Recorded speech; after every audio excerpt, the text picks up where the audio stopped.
Welcome to another On the Road edition hosted by Stevie Kim. She's traveling to Bolgheri, the beating heart of wine in Italy. Today she interviews Albiera Antinori, one of the most influential people in the wine industry. Follow Stevie each week as she explores Italy and beyond, searching for amazing wine, food, and traditions. And remember, you can always tune in to our YouTube channel, Mama Jumbo Shrimp, to watch these interviews. For more great content, follow us on SoundCloud or wherever you get your pods. Chin chin! Hello, everybody. My name's Stevie Kim, and welcome to the Italian Wine Podcast. This is, of course, the On the Road edition, and today we have a very, very special guest. This woman is a super powerhouse and, of course, Italian wine, but she is also the president of Consorzio of Bolgheri and Sassicaia. So this is the reason why I'm here today, because this On the Road edition will be focusing on Bolgheri. So I'm very, very excited. Ciao, Albiera. Hello, Stephen. Hello, everybody. Hi. So thank you so much for doing this. I know you're so busy. I tried getting hold of you so many times, but we weren't able to do that. And so grateful to have you on the show today. So congratulations. Thank you. And because you have become the president of the consortium. The name is Consorzio per la Tutela dei Vini Bolgheri e Bolgheri Sassicaia DOC, one of the longest DOC names, we have, of course. And I love it because, you have two also vice presidents who are women. Oh, yes. Well, I think it's the first time really that in a consortium we have president and two vice presidents that are women. I think this is also part of what Bolgheri is. It's a relatively new appellation. It's a very dynamic appellation. And this is why at this point there's a bit of woman power, extra woman. Yes, I love it. Girl power. I love it. So for our audience who are less familiar with Bolgheri, would you mind giving us a little bit about the facts and figures, where it's located, how many producers there are? Just give us a little small overview. So we are talking about two consortium. One is Bolgheri and one is Bolgheri Sassicaia. They are one inside the other one, but they are two different entities, let's say. Bolgheri is located, is a little town located in the south of Livorno on the Tyrrhenian coast. It is a very small appellation because it's about 1,350 hectares of vineyard. We are 65 producers, so it's very small and it's a relatively new.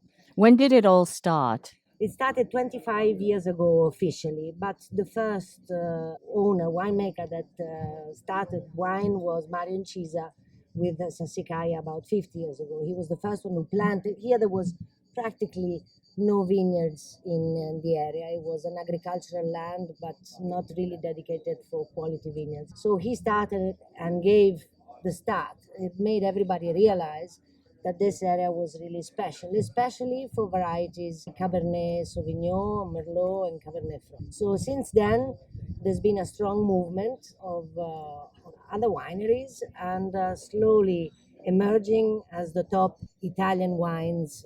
If you look at the Livex, we have 3 in the first 10 that are coming from Bolgheri. I know, that's amazing. Which is quite incredible. I must say that it is a mixture.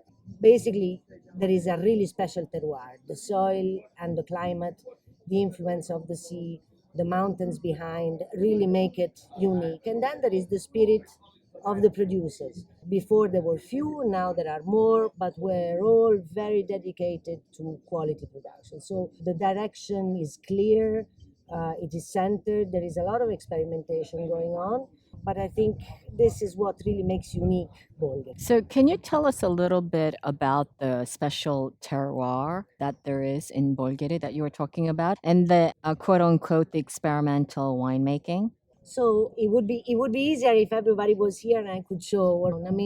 There's like an amphitheater of mountains that overlook the sea. So this makes the climate here particular because at night there is breeze that comes from the sea, which mitigates either the heat or the coolness. Then there are towards the sea, obviously more sandy soil, and that become more limey and more intense towards the hills. This is where the part in the middle is where the great wines are produced. We are seeing more and more also now vineyards a little bit higher in the hills. This is probably due also to climatic condition and climatic changes that here we really haven't felt in reasonable terms. But this is what the terroir gives you. It gives you a variety. You can have younger and fresher wines towards the sea, and more you go towards the mountains, the more complex they are. So, first of all, how big is the Bolgheri area in terms of wine production? It is about, as I said, 1,350 hectares of vineyard. Actually, the area with which it's 13 kilometers long, population, and 5 kilometers wide. So it's very small. Yeah, it's very tiny. Could you possibly break down for the wine geeks, because we have a lot of the wine students that follow our podcast. Could you break down the kind of the grape varieties in terms of planting and percentage within these vineyards? It's mostly, quote unquote, the Bordelaise blend, right? Yes, it's mostly, I mean, the most very planted is Cabernet Sauvignon. Then there is Merlot. The emerging variety is Cabernet Franc. There is a bit of Syrah, and then there are the grapes, the white grapes. There's a bit of Sauvignon, there's a bit of Vermentino. But the vineyards dedicated to the production of Bolgheri Superiore account for about the 20% of the total appellation. The total appellation produces about 6.5 million bottles, so it's relatively small. So, there's something very particular, I would say, a little bit going against the current in terms of trends is that the DOC in Bolgheri and Sassicaia, there's kind of no rules in a way, right? It's very flexible in terms of they call the wine laws here in Italian disciplinare, right? So can you tell us a little bit about what exactly the disciplinare dictates in terms of the blending? The blending is, I mean, it's not that there's no rules, but it doesn't give too many specific rules on the percentage, because the idea behind this was in the years to enhance the impact that terroir has. So you can have 100% one single variety that can compose Bolgheri Superiore, but you can have also the blend between them. And this is why there was not a tradition that said the variety, the principal local variety had to be that. And this is what gives actually also a relatively free spirit of experimenting. So whoever the producer is, he likes his wines or thinks that his vineyards are more suited for some varieties or some others. He is free to do it, obviously in strict rules in terms of quantity, in terms of aging. So this is the way it was chosen to do, and I think it has proven very positive. Also because you see the results, and you see new wines coming up, new quality wines coming up, and then at the end, when you taste them all together, you can always recognize the silkiness of the wines from Bolgheri, the structure, but at the same time the elegant and fruitiness, the Mediterranean aromas. So it does overcome all of this. So, one thing I've noticed is the logo of the consortiums, right? The consortium. I don't know if it was an undertaking from the new, let's say, the management of the consortium, or it was a project that was before in terms of the changing of the logo. There was a small change of the logo, Yeah, right? it was a slight redesign. The cypresses were always in the logo. The cypresses they are taking example of the alley of cypress trees in that takes to Bolgheri, that drives to Bolgheri. So it was just a redesign. I mean, So it's a symbol. It's the Viale dei Cipressi di Bolgheri is the symbol of the appellation. So, talking about symbols, of course, this evening there's this big dinner of celebration in the main road, the Viale of Bolgheri. Would you like to tell us a little bit about this event, how it became about? Well, the dinner is the conclusion of a whole day of tastings. So that's the fun part. But during the whole day today, we had the first time that we introduced en primeur the vintage 2019 that is going to come out as of January 2022, which is very important because never before there was an en primeur of all the producers of Bolgheri, of the Bolgheri Superiore. During the day, the people could taste the Bolgheri's 2020, that Bolgheri Rosso, that have just come out. We organized this fun tasting in seven wineries, and that hosted all the other producers, which is really nice and shows what the spirit of this area, of this appellation is a spirit of friendship, of hard work. So everybody gives the occasion also to smaller producers to present their wines. After this long day of tastings, because they started from 10 o'clock and they will finish at 5, we will have the dinner on the Viale, in which we are keeping our eyes on the weather, because there is always in this period of time a bit of rain that the vineyards really need it, but in this evening we don't really need it. Yeah. Well, We just a sliver of rain would be fine, Yes, right? exactly. And it's going to be one long table along this alley. How many people will be participating at the dinner? We are going to be just under 1,000. Oh my goodness. Yes, that's going to be beautiful in one long I can't table. wait. Yeah, and all the wines to be tasted. Mm-hmm. So the dinner is organized in a way that all the wineries have invited their guests, and then there is two parts that are the guests of the consortium, and all the wines of the producers you will be able to taste. So there's going to be a lot of wine. Well, I can't wait for that. I would like to ask you, has the harvest started in Bolgheri? We have started picking a few things. What have you started? We've had The white grapes for rosé grapes? we've started with the rosé grapes, and some people have started picking the merlot. This summer has been quite a hot one. Mm-hmm. Although here it hasn't created any particular problems, but so some little merlot has started, but it's just small things. The real, it's going to be starting next week. Right. This is why we did the dinner and the event and the tasting just a few days before, Right, so then right. everybody would be free to concentrate on what On the on harvest. what they should be. So, and how long does the harvest will continue? When will it end, do you think, this year? This will depend. I think 3 weeks should be over. I mean, the apex is going to be in the next couple of weeks. And in general, if you compare this year's harvest, I know it's maybe difficult, premature to give kind of a judgment, but how does it compare to last year's, for example? What is your expectation? Well, if the question is it going to be a great vintage? Yes, I but think I kind of roundabout way, yeah. I think the chances are that it's going to be a great vintage. But as a viticulture, I can never say that until all the grapes are in the cellar. The chances are that it's a great vintage. But Right. until it's finished and done, and every malolactic fermentation has started, vineyard owners don't really want to talk about that. Right, It's right, like, right. A taboo. Yeah, Yeah. exactly.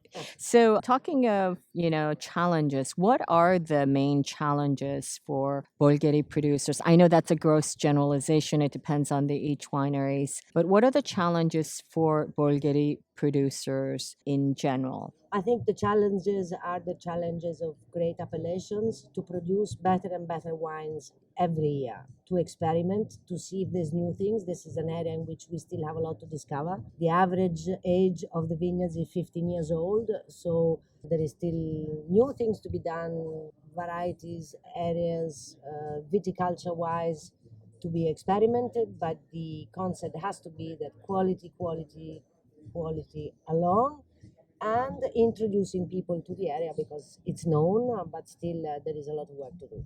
So, I want to ask you kind of a cheeky, maybe personal question. So, of course, you have this big role as, representing not just Italian wine, but women in wine, right? So, for the younger generation who aspires to become not Albiera Antinori, but someone who aspires to Something become better, something better, much better. You need to become. some, especially young women who aspires to become, do something important, contribute in a significant way in the wine industry. What are your suggestions? What is your advice, if you can give, just kind of an inspirational advice to especially the young women out there?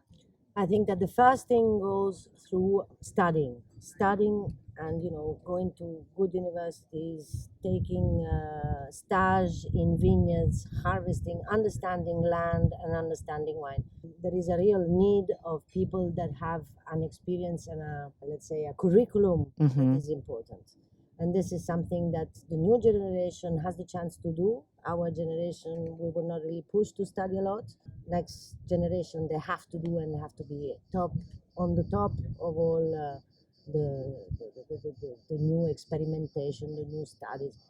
Then, in general, to any kind of young starting to work, probably the most important thing is the curiosity. The curiosity leads you to always look for something new and for something better, and then just to prepare to be hardworking people. And what about your children? How many children have you got? I have two children, aged 28 and 26. Boy and a girl? A boy and a girl. They both had the experiences outside of Italy in the wine world. One is more in the marketing side, one is more in the agricultural side. She's viticultural and enologist. They've just started. The boy has started a year and a half ago. The girl a few months ago. They're on board, and it looks like they're enjoying it. And the children of my sister Allegra, Right. also too, they are interested in the business. So it's going to be a fun team in a few years. So of course, your motto is winemaking for 26 generations. Everyone knows that, right? So it sounds like the 27th generation is guaranteed already.